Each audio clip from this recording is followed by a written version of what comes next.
What's up? I am going to give everybody a few minutes to chime in for those that's going to chime in.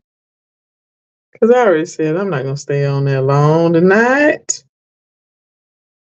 But I'm going to give a couple of minutes.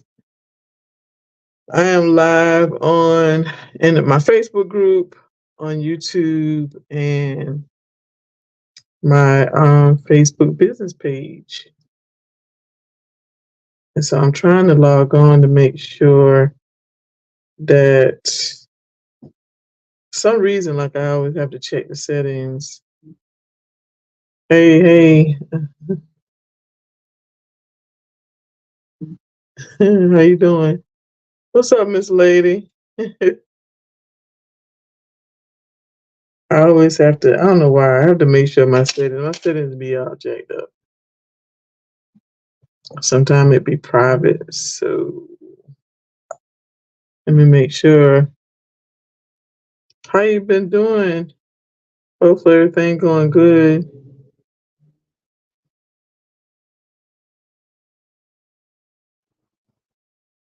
I'm gonna try to give everybody. I've been trying to go live because I feel like it's fourth quarter.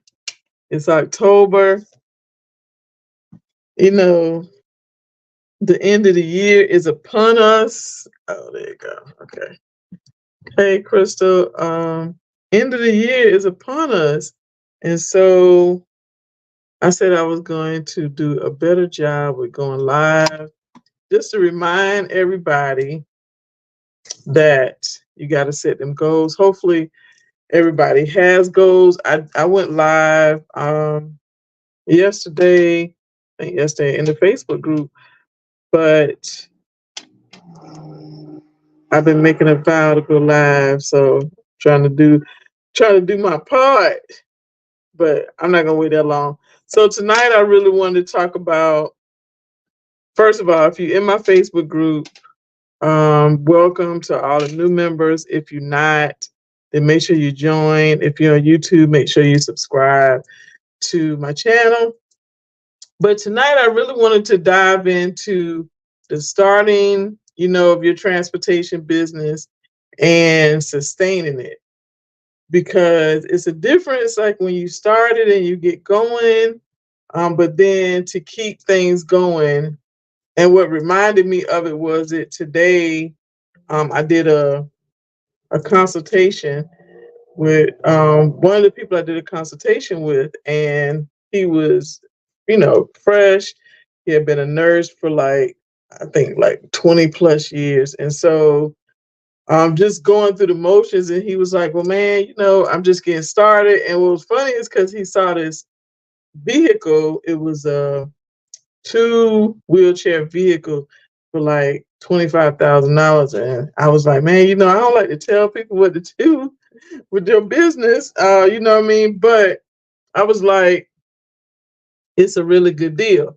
Worst case scenario, if the worst thing happens and you don't get started, then guess what? You still have an asset. You don't have a liability, because it can be so. What's up, Tina? So just talking to him, he scheduled a 30-minute consultation. And I was like, in 30 minutes, I can't tell you how to start your business, how to run your business. Is virtually impossible. But I can help you kind of get started, right?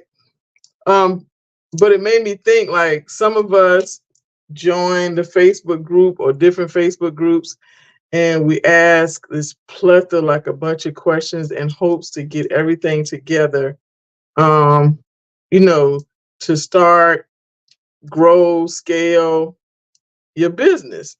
But in actuality, like, that's very hard to do. So tonight we're gonna kind of dive into. That's why I was hoping there'd be some people, especially in the Facebook group. I'm gonna try to go to the page, but that chime in, because a lot of the questions that I get are people that are in the Facebook group that ask, like, how do I get insurance? Or I got a van. What's my next steps? And so when you start in your passenger transportation, some people call it NEMT business. I really don't, but call it what you like. You transport people, and outside of transporting people to doctor's appointments, you take them other places. And so that's where you get your passenger transportation. When you think about transporting people, you have to remember, like, cutting corners is not an option. Like, you can't cut corners when it comes to insurance. When it comes to, I'm trying to make sure I'm logged in, y'all. When it comes to certain things, like, you can't cut corners. I mean, like, when you're doing business cards or something at the beginning, you might get, you're like, okay, I'm gonna get a certain type of cars that may be on sale. But when it comes to, like, insurance, when you think about let's see, when you think about insurance for the business, or making sure that you have the right coverage, making sure that you have, reliable transportation, making sure that everybody is CPR certified. It's certain things that you just kind of want to make sure that you can't cut corners on. And so I wanted to talk about just getting started. And even when you start, like, making sure you do the research that you need. If you don't do, if you don't get your research in, if you don't even understand what you're getting into, if you don't understand that it's certain things that you have to do first, like understanding if you want to work with Medicaid, Medicare, understand if your state is a broker state. If you don't know that, and if you asking questions in the Facebook group like, well, is my broker a broker state? Or how do I get in touch with brokers? That tells me that you have not done your research. And it's okay, but I'm always going to, if I respond to it, I'm always going to say, did you do your research? And so in doing the research, it's not like a one day thing. You just do some research. No, it's a continuous thing with research, because you want to stay up to date on what's happening in our industry. You want to know, like, okay, for example, I can say I knew, maybe it was last year, like, hey, what that our city bus system drivers was going on strike. Hmm? I know it's crazy in Charlotte. So, but because you know that, like, I knew that. You're welcome. Thank you. Because you know that the city bus drivers is doing a strike, then that may make you think that you may want to add other services. But you gotta do the research. Like, you want to know, like, am I able to add taking people to work? Because people ride the buses. I just got a call from one of the senior living facilities here in Charlotte, and they are 100% private pay. So they have where you could become like a provider or preferred provider. So when people call for trips, you know, they give them your information. Well, the lady called from the facility and she said, well, we have a potential resident and she's struggling with transportation because she rides a city bus. She currently lives in a hotel. She's a senior, so she definitely needs the resources. And she understands that it's private, that it's private pay.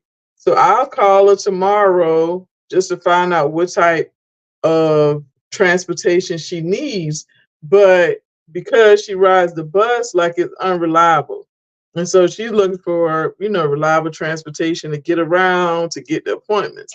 And so because I kind of keep up with what's going on in our industry, then you can pivot. Like, you can pivot, you can add services, you can take stuff off. Like, don't be so stuck on, okay, I started, quote unquote NEMT. And Yeah, I know. I don't want to say I hate that word. I just don't really like to put my business in a box to say, okay, I'm a NEMT business. Because saying that you're a NEMT business, even though it means non-emergency medical transportation, most people, when you talk about that, y'all know they think, oh, well, you take people to the doctor.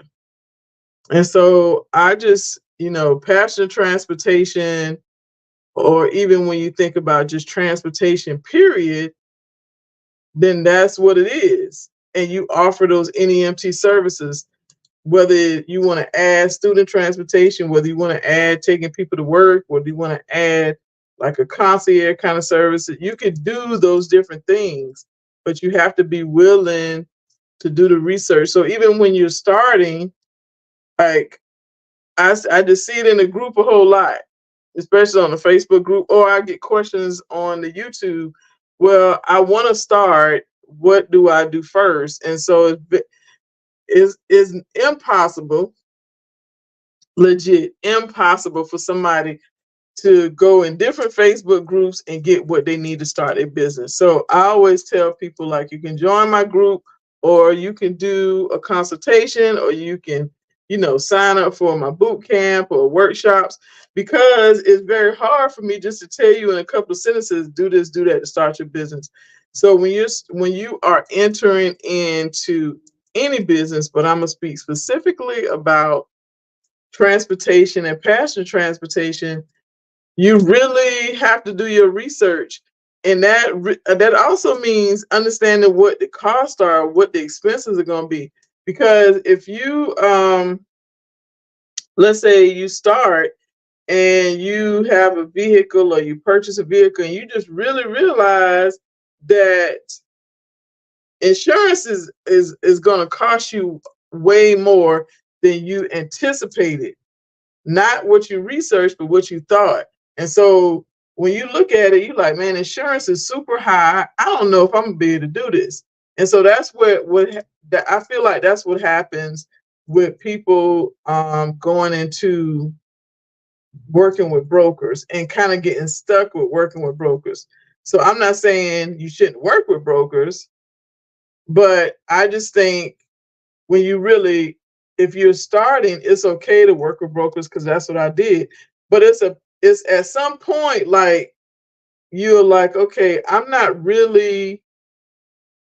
not really be growing. I may not have the profit margin that I want, because with working with brokers, they're going to take a cut. So when you start off, and even when if even people if you've taken my boot camp, like, we start off talking about determining your customer, who that customer is, and working with a broker, y'all, is a customer. That's like one customer. You can work with 5 brokers, but all brokers are in one category. They're one type of customer. And so if you decide that you want to work with a broker, that's fine, but make sure, which is the next step that we talk about even in the boot camp, is how do you come up with your own pricing? Because if you work with a broker, and let's say, you decide to work with a broker, and the broker starts off with these rates. Like, for example, a broker might say, okay, well, for ambulatory, we are paying $15 and $1.75 each way. And I'm only saying the dollar something because one of my one-on-one clients, that's what Access to Care told him, was like, $20 and $1.50, $1.75. So when they tell you that rate, if you have not come up with your own rate, and you haven't determined, like, what your base rate is, or whether you're gonna do, a set fee for a certain amount of miles. But if you haven't locked in and determined what you want your rates to be for your business, or for the transportation business that you started, like, you already relying on the brokers and what they are paying. And so you want to make sure that when you're starting your foundation, that what the what your rates are or what your rates, like they're what you've determined. So that way when the broker says, well, we're only paying, $12, then it's very simple. And I said this in one of the other lives, like it's very simple to do the math. If you know that it's going to take $25 each way to run your business, to pay your bills, pay your expenses, pay yourself as a driver or drivers, then if a broker or a third party company is saying they only paying $12, then that's a $10 plus difference. And so you already behind. And so I definitely encourage everybody. Like I'm speaking from 1000% experience, is because I did not come up with my rates when I started, and I relied on what the brokers did. And after, like, I say this all the time, like 30, 45 days, I was like, wait a daggone minute.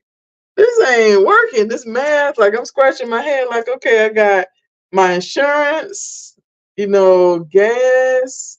I gotta pay myself because I'm a full-time entrepreneur. And I'm like, yo, this ain't gonna work. And so it doesn't take that much time to really dive into your numbers. And if you're doing them on a regular basis, to see like, oh man, this ain't gonna cut it. But don't wait. I'm here to say, sorry, I'm here to say, or to remind everybody, don't wait till you get to that point. So if you want to work with brokers, be able to negotiate your rates and what you feel like you should be paid up front. And then you can say, okay, well, I'm not gonna work with them, or I'm gonna take these trips, and while I'm out, and I was even telling my client yesterday, I was like, if you're gonna work with brokers, that's all well and good. But you also want to get out of your van. So one of the things when I started working with brokers is, at first I would just take the same people. Like I had the same dialysis people. Hey, I had the same dialysis people, and I was like, okay, what's happening? I'm taking the same people, and then I was sitting in my daggone van, and I was like, let me get up out of here. Hey, Kinsley, let me get out. And so I started networking and making connections with people. Hey, Trey, thank you. I, I was like, girl, get your butt out this van.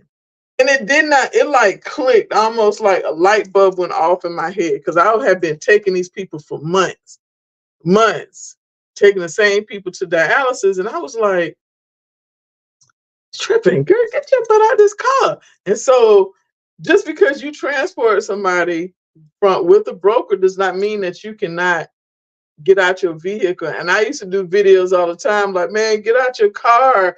Make sure you have your, branding material, your flyers, your cards, pens, whatever it is that you have for marketing. Like, make sure you have that, because when you transport people, especially for a broker or a third party company that you didn't get, they're not your customers, then you want to get out. When you take them back, if you're taking them back to assisted living or nursing home, whatever it is, you got to get out the van, and you got to speak up and be a salesman for your business. So even in the boot camp, like, people probably feel like, man, we talk about stuff really early, because you can't move forward with website policies and procedures and all of that until you have a complete, hey, Ashley, unless you have a complete understanding of the industry and you've done your research. And on top of that, you know who your customer is. Many of us, and I'm only saying us because I'm including myself in that number, like many of us, when we start, you feel like because you transport people, everybody is your customer. And that's a lie. That's a lie. They not, because It's impossible. It don't matter what kind of product or service you have. It's impossible for everybody to be your customer. So at the beginning, when you're doing your research, you want to know who your customer is. Like you want to know that I'm focusing on student transportation, special needs students, or I'm focusing on assisted living, or even transporting people over a certain age. You want to know who your customers are. And at the beginning, it may be tough because you're really trying to figure this whole private payout, or you're trying to.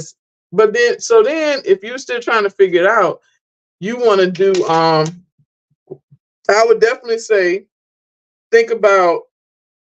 Excuse me. Think about doing like a area. So when I say an area, think about if you're not sure who you want your customer to be, like you know that you want to start this business, but you're not sure. Think about an area. Like think about I'm gonna go 60 miles. And you're gonna just be driving if you do it that way. Like you just kind of Google, or you're gonna be driving around to see like maybe within your for 30, 50-mile radius, like what do you see? Do you see a lot of assisted living facilities? Do you see a lot of rehab? Do you see a lot of dialysis? Like what do you see? Because sometimes Google can be a little bit shaky, but when you physically out riding, then you're like, okay, well, I'm running across a lot of rehab centers. Coming across a lot of alcohol, drug rehab, or you come across a lot of plastic surgeons. See what's in your area. So then when you are working on that marketing plan and doing your research, then you say, okay, now I know I passed by, took some snapshots, some pictures, and there are a lot of rehab. So I'm just going to stick with rehab. Rehab and maybe occupational therapy. Those two are huge. Like rehab is usually, so you might have some seniors that got hip surgery, kids that get injured playing sports. Like it's a wide variety. Like even here in Charlotte, we have Ortho Carolina.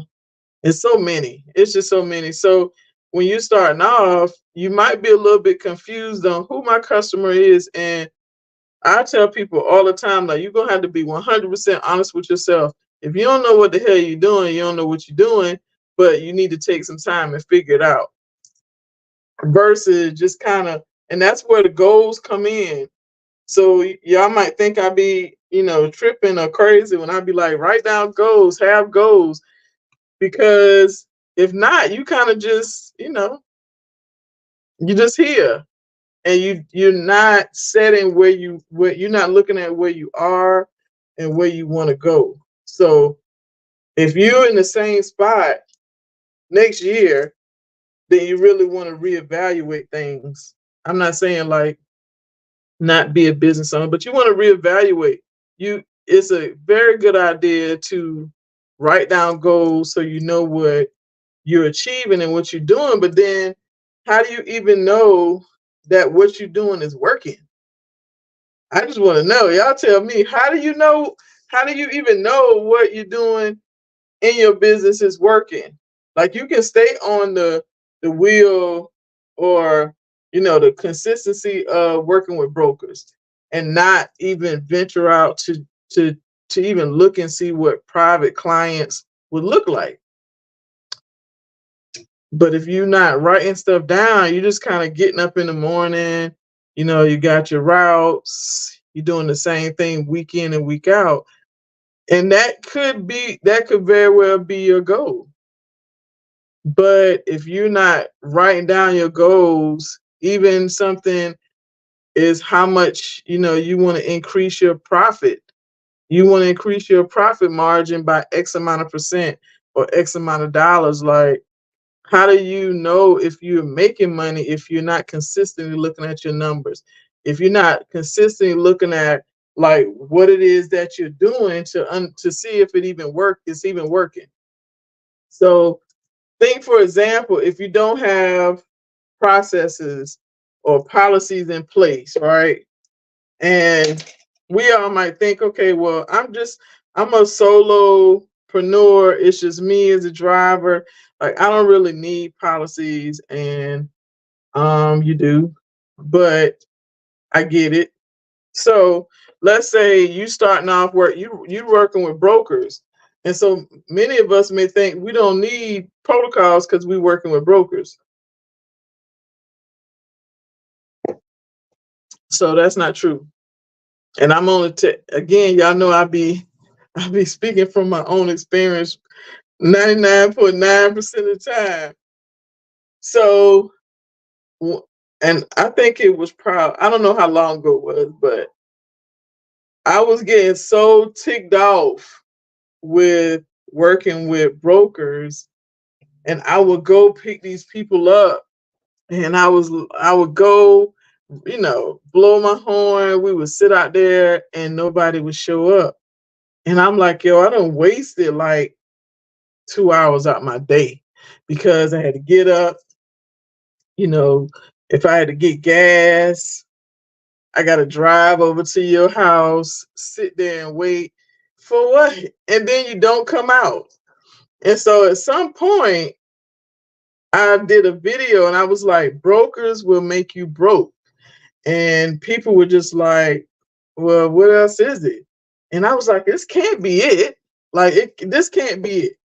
Just working with brokers, they take in 70% of the money and giving me 30% or giving me, little pennies. And I'm like, man, this can't be it. It's not it. So I incorporated a process, not part of my policies and procedures, but you're right, you have to market yourself. And I was just like, okay, I'm not going. Like, y'all can do what y'all gotta do.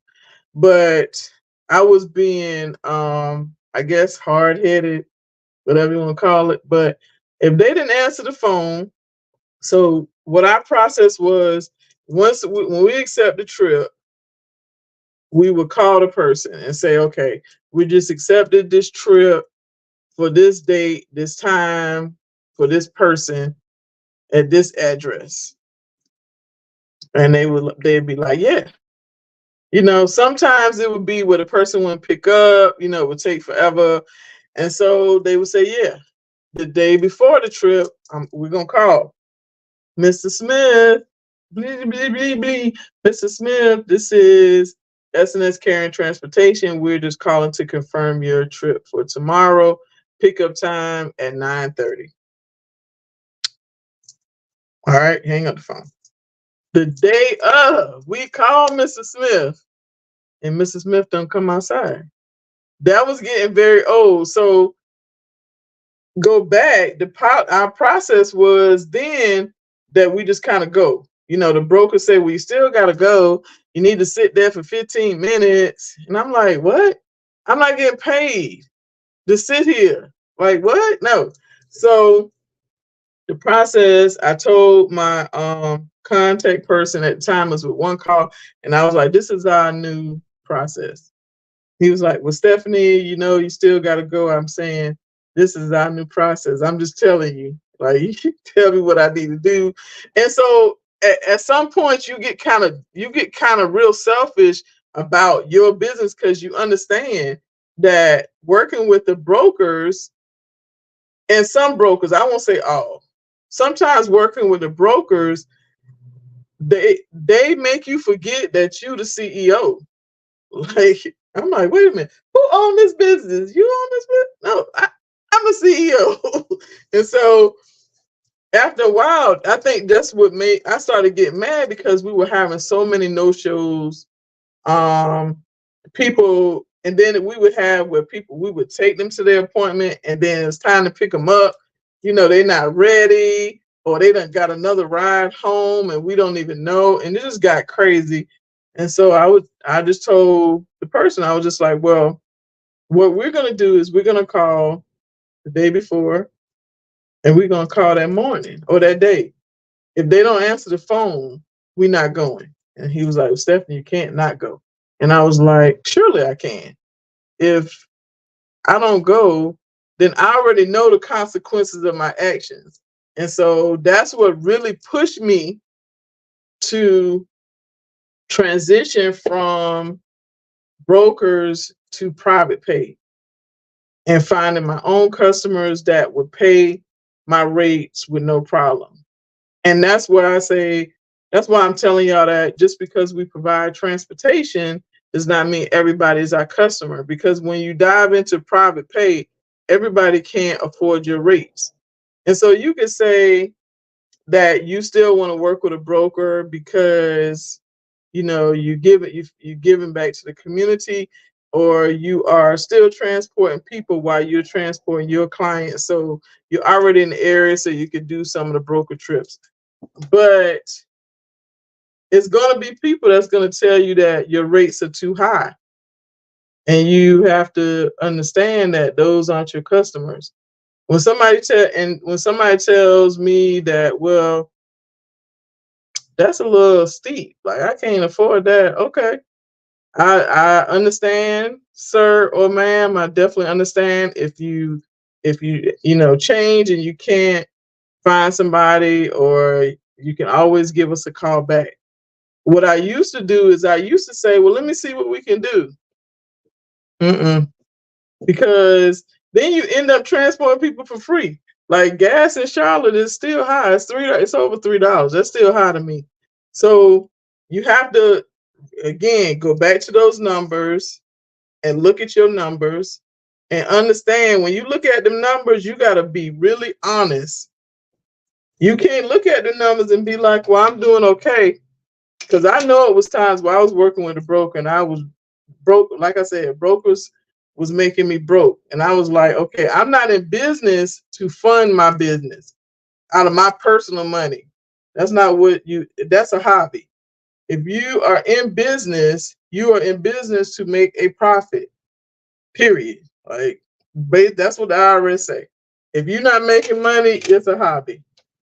And so you got to really sit down and say, okay, well, I looked at my numbers and my profit, all month after I pay for insurance and gas and keeping the car clean, then guess what? I got $200 left. Well, that's not a profit margin. Like, that ain't no money.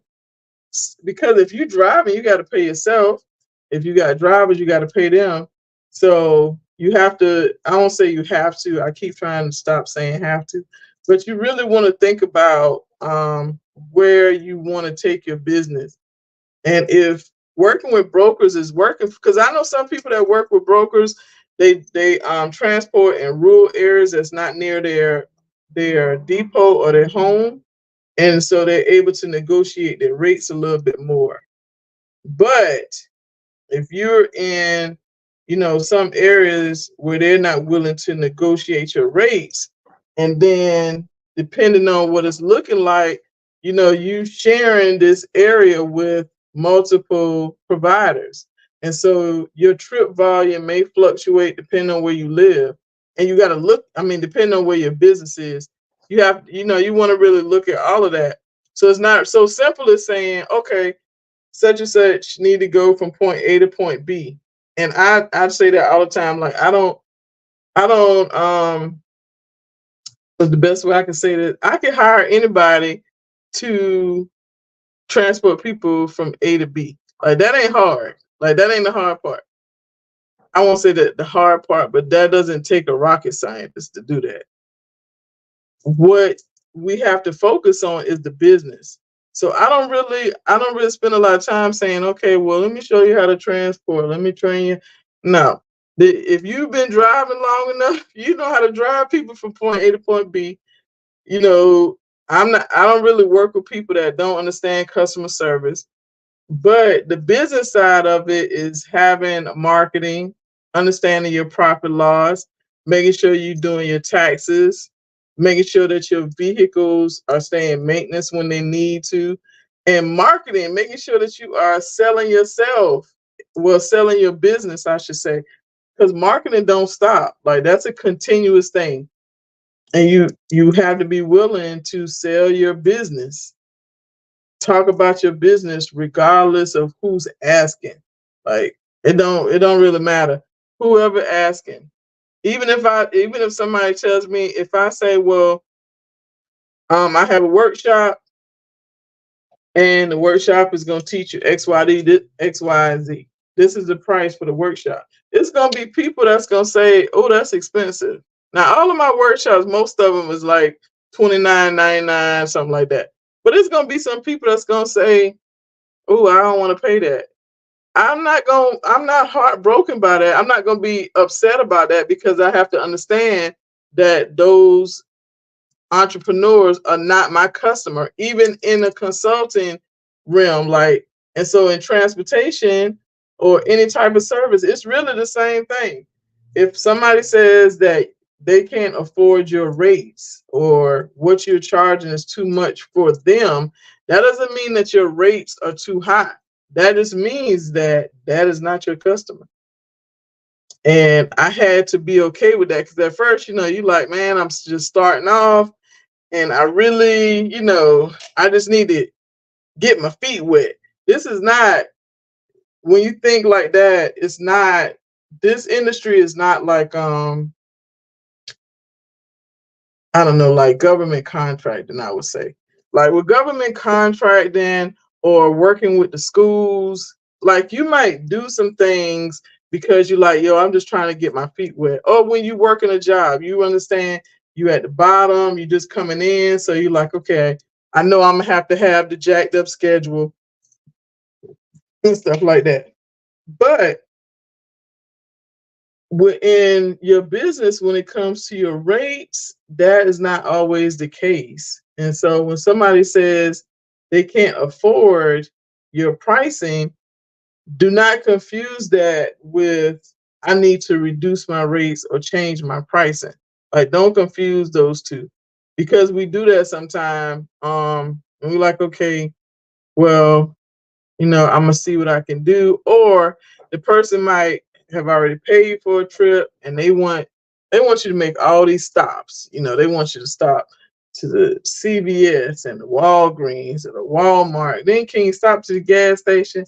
Can you stop to the, I don't have people say, can you stop to the ABC store? It it is what it is. But no, you can, but that's gonna be extra.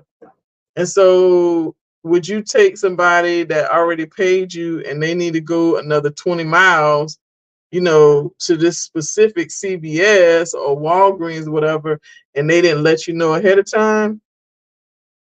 Some people might say, yeah, I'll do it. Me, yeah, I'll do it. If this the rate, I take credit card, okay? We take credit card or cash. You know what I mean? But you got to be willing to say no unapologetically, like, and stand firm on your pricing and understand, like Ashley said, like it's really all about being willing to market yourself. If you're not willing to talk to people, market yourself, even when you have to pivot a little bit or, you know, add some services, take some services off. The only way you know that is you're really in tune with what's going on in your business. If you're just out here driving and you're not really paying no attention, you might miss some stuff. Um, I invested too much money in my transportation to split my profits with a broker who only sits back and collects off the sweat. You're so right. I'm glad you said it like that. But I agree because when you think about it, like how much when you starting a business, like it's like blood, sweat, and tears. You know what I'm saying? And so for a broker to say, well, I mean, I get you work hard, but I don't really care about that. What I care about is getting these clients to this appointment. Now I know that we ain't gonna pay you that much, but we still need you to go. That's what I interpret what the broker's saying. Like we know we can't. We know that we making, because I think if they're paying $12, then they probably getting 60 off that ride. and they only gonna pay you 12, for example. But you gotta, at some point, I just think you gotta put your foot down and realize that you can do more. But you gotta have goals. Like, you gotta sit down and do it, plan it, and execute it. Because a lot of times we write stuff down, or we say we want to do stuff, but there's no execution behind it. But you have to, you want to be able to and willing to negotiate those rates. If you can't negotiate the rates, are you willing to walk away from it? Are you willing to say, you know what, I can't take this person. Like, I can't take this trip, because if I take it, I'm losing money. Like, I might as well just do it for free. I might as well just put on the side of my vehicle, will transport for free. Because I'm telling you, I challenge everybody. Just look at your numbers. If you're not looking at your numbers, shame on you. But you have to know, I said I ain't gonna say have to, but you have to know what you are bringing in and what is going out. It's the same as your household bills. But in your business, the difference is when you have more going out than coming in, that means that you got some reevaluating to do. Oh, I mean, you got to sit down and reevaluate that thing and be like, now wait a minute, I'm not really making. I know I'm not making no money, but I really need to get this van going. And so when people say that, I'm like, but at what cost? And so just because you want people in your van or your vehicle, you're just kind of taking trips where you know that you are taking a loss. And when you take so many losses in your business, then you're not making no money. And then you start using your personal funds. I'm only telling you all this because this is what I had to do. Like, I'm like, okay, wait a minute. I'm having to pay, and the broker, like he was saying, like, the broker is collecting. I'm over here got to pull from my savings to cover certain expenses. And at some point, I was just like, okay, what we doing? Like, we run the business. Like, what's happening? And so when you sit down and look at those numbers, and you could just look at September and what you brought in September and what you had to pay. Like, what was your expenses? Gas, insurance, paying yourself, getting the car washed, any maintenance, buying new tires. Like, if your profit was, $5,000, but your expenses was 4,500, then you got a profit of 500, give or take. But who can live off $500 a month? You can't. And so I'm just saying, this the end of the year, end of the quarter, final quarter four. It's October. I'm gonna come on here as often as I can. I've been pretty consistent with every day or every other day or something, but hopefully everybody go back. If you didn't join, it's a lot of people. I want to say we at like 3,000 people, and so in the group, which is great. But I'm hoping that everybody takes advantage of the information, even some of the information that the other members put in the group, where they ask questions, depending on where they live at. Like, hopefully everybody's taking advantage of this information. Because what is annoying is somebody in the group might have posted the question, other people answered, and then 2 hours later, somebody wants to ask the same question.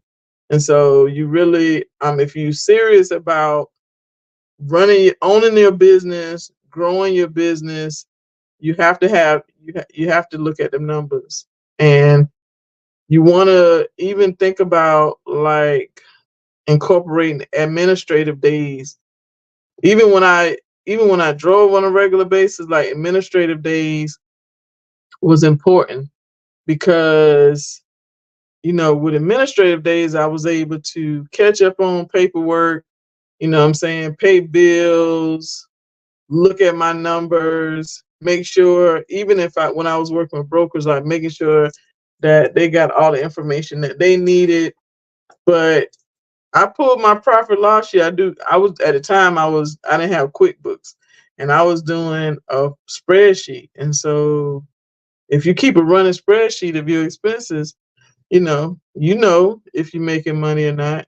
And if you're not, you want to think about maybe doing something different in your business, like thinking about private pay or getting your own customers. Olden said, "Where's the best place to buy insurance in Kentucky for your vans?" If you go back last week, I did a Q&A with Halal. He's in the Facebook group. You can send him a message, but he's an insurance agent, insurance broker. He's in North Carolina, but he can refer you to somebody that can help you in Kentucky. But if you're in Kentucky, there's no way that there's no way that you should know insurance. It's no best place per se. And before you even get vans, like before you even get vehicles, you probably should do research on um, commercial insurance agents that will provide that, because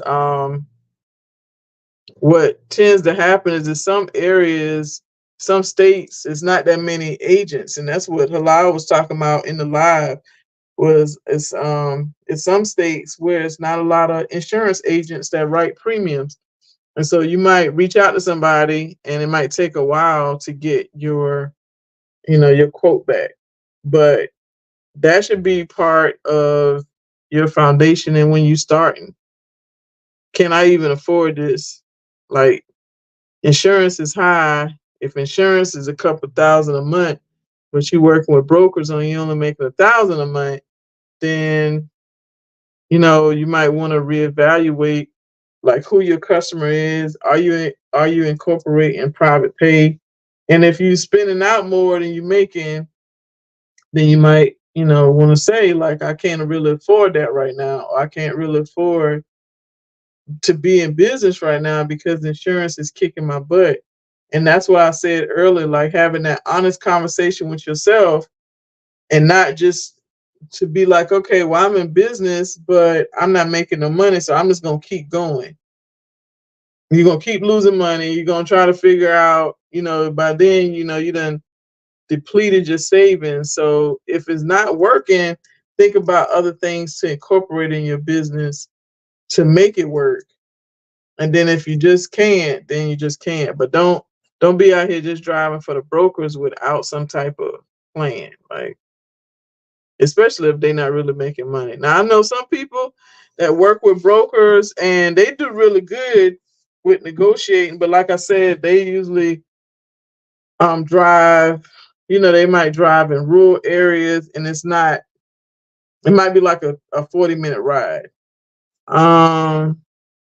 Moses says, I'm in Virginia Beach and I have a van, but I don't know if I should start with a broker. If so, which one? I don't know. Like, I'm pretty sure in the group you probably can do brokers, but it's tons of brokers.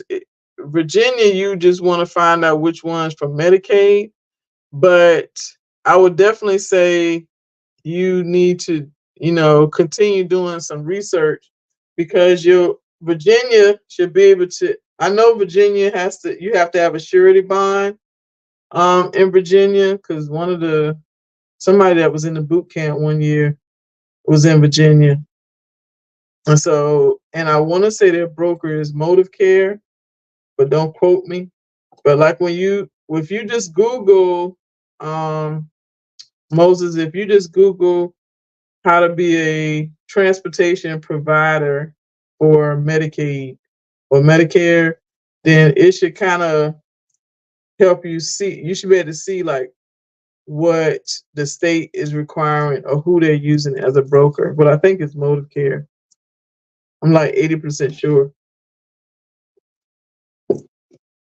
But y'all know it's not a lot of Medicaid brokers.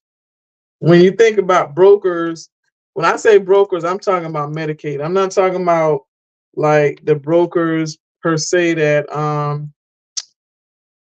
work with private insurance like Blue Cross Blue Shield and stuff like that. Well, if Motive Care is saying you need 4 vehicles, and that's what they're the ones that make up that rule. Whatever they rule is, that's what you got to do. There's no getting around that. And that's what I was about to say. If you know that it's either Motive Care, and your state may use another one, but I really feel like Virginia just uses Motive Care. But if they're saying that you have to have at least 4 to start with them, then that's what their requirement is for Virginia. And if you only have 1, then and you're starting, then you want to make sure you you want to make sure that you start looking or working on your marketing with private pay, because that's their rule. That's not gonna change. That's probably not gonna change with 4 vehicles.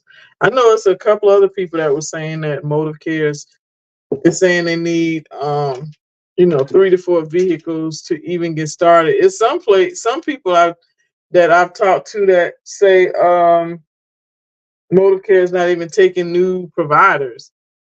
And so that's a risk that you take when you are working with brokers. And it's kind of hard. Like it might sound like I'm saying it's easy for private pay, because it's not. It's just not.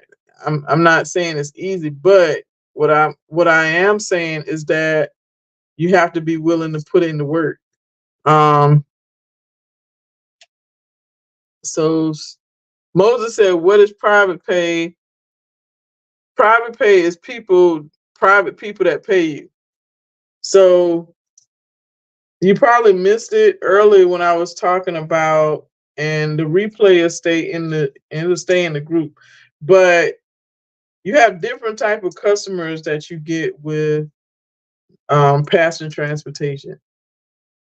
Brokers are one type of customer, but you also have customers that will pay your rates, but you have to know what your rates are. If you haven't done any of that, Moses, then you need to sign up for my boot camp. That's what I can tell you. Like, so my next boot camp is November 14th. I put the flyer in the group. But with the boot camp, we're gonna start from A to Z. So we will cover of course the foundation, like the industry itself. But then we cover um determining who your customer is. Then we cover rates, we cover state requirements, we cover marketing and branding, policies and procedures, um, website, software, vehicles, insurance. It's some more stuff, but we cover pretty much everything that you need when it comes to starting, growing, sustaining your passenger transportation, especially if you're offering those NEMT service. Even getting clients, like we talk about, how do you get clients? Where do you go to get those clients? Um, and it's really up to the entrepreneur or the person that owns the business to be willing, to do the marketing. Boot camp is $600. It's you can pay all up front. It's 6 weeks, or you can split your payments up. But all that's on the website or and I put the flyer in the group. But trying to think the last thing I want to talk about. I know I've been saying that hopefully everybody is writing down goals, and whatever it is that you stuck on, um, like whatever it is that you're stuck on or you're not sure about, then that's where you need to start, like, or not even start, but get going. If you're stuck on marketing, then you want to do a marketing plan, and you want to spend some time with your marketing plan, because marketing plans don't have to cost a lot, but you got to spend time and figure out who your customer is, how much you're going to charge them, like how are they going to learn about your services. So you have the customer here, but you have your business, and so your marketing plan in this middle is how y'all gonna come together. Like, how are people gonna know about your business? If you are just driving around and you're assuming that people are gonna learn about you, they're gonna know about your business because you drive around, that's one way. But if you think that that's the only way, then you're gonna have a rude awakening, because you're gonna have to do a whole lot more when it comes to marketing and getting to your customer and finding what that need is. So we kind of talked about that a little bit yesterday, like determining what the need is. Because just because you go to a couple of places and market to them, talk to them, does not mean they need your services. And the only way that you find out how or if they need your services is to ask questions and go talk to people. So sometimes people, you go to talk to some facilities, they're like, "Oh yeah, we have vans," and so then you be like, "Oh, okay." So, but when they say they have vans, you have to. The next question or the rebuttal to that is, "Well, do you have drivers?" "Well, yeah, we have drivers." "Okay, well, do they work every day, Monday through Friday, Sunday to Sunday? Are they working every day? Do they have certain hours?" And so you'll find that some facilities have vans, but they have drivers, and the drivers only work certain days out the week. So then you finding what the need is. So the need is, now that we have the driver, we have the vans, we have the driver, but they're not here every day. So if you know dialysis 3 days a week. You have people that go to chemo. You have people that have other appointments. And so what happens to those people? They have to catch an Uber. How does that work? And so those are questions that you want to ask. So that way, you're finding out, okay, how can I solve this problem? Because you got to solve the problem. You have to be solving a problem. You have to find a need. And so once you find the need and you talking to them, you're like, okay, now we're getting somewhere. And so people with private pay, they're going to ask you what your rates are. Can you send me a rate sheet? And I've had some business owners that say, well, what's a rate sheet? You have to know the rate. You have to know what a rate sheet is, like rates and sheet. And so some facilities, you you put it on a nice document. You document what your rates are for different services, and that way they have it. You email it to them, you follow up, and then that's how you start, which you start getting private pay clients. But it's not an easy thing. It's either you are, driving around or driving to places to meet people, or you cold calling. But you got to do something. You can't just be like, oh, well, they'll find me. No, that ain't how it works. So my hour is about up, y'all. I'm gonna keep I keep the replay in the Facebook group for about it stays up for about 30 days, and after that you got to slide on over to my YouTube to watch it. But um I come on and do these Q&As for all the people that have those questions, and I know when I get off I'm gonna have a whole bunch of post requests for some of the same questions. So I try to leave the lives up in the group so people can go back and watch them. You're welcome. Thank you, Crystal, for joining. I'm about to go. I'm still at my office. I'm about to go home. I've started my church. We started fasting. It's 10 days of vegetables and water. And so I've been drinking my water. All I had today was guacamole that I made, some guac and with onions and tomatoes, but I'm gonna go home and make me some cabbage and sweet potato because I'm hungry now. All right, y'all. So hopefully everybody, you got something from the live. If you have questions or even if you go back and watch it, you just type in replay. Only thing that's coming up is if you're in North Carolina, the 1-day workshop, and that's really on starting your transportation business. But just like the basic fundamentals. And then you're welcome. The boot camp starts November 14th, and we'll meet every Tuesday for 6 weeks. And then, of course, the NEMT boot camps, not boot camps, but NEMT meetup. The one for October is next Saturday. We're doing headshots and mimosas. So if you are in the Charlotte, North Carolina area or surrounding, and you want to come do some networking, get your headshots done, professional headshots, not with your camera phone, but professional headshots. And then I'll be in Georgia on the 11th. So that way, I've been in North Carolina for a minute, so I'm gonna do a NEMT meetup in Georgia, Macon, Georgia. It was good talking to y'all. Y'all have a good night. Enjoy y'all Wednesday, and I'll probably be back Thursday. Probably back tomorrow, but I'll probably be back Thursday. So if I missed some of y'all questions, I think I covered everybody's questions, but I'll be back. Talk to y'all soon. Good night.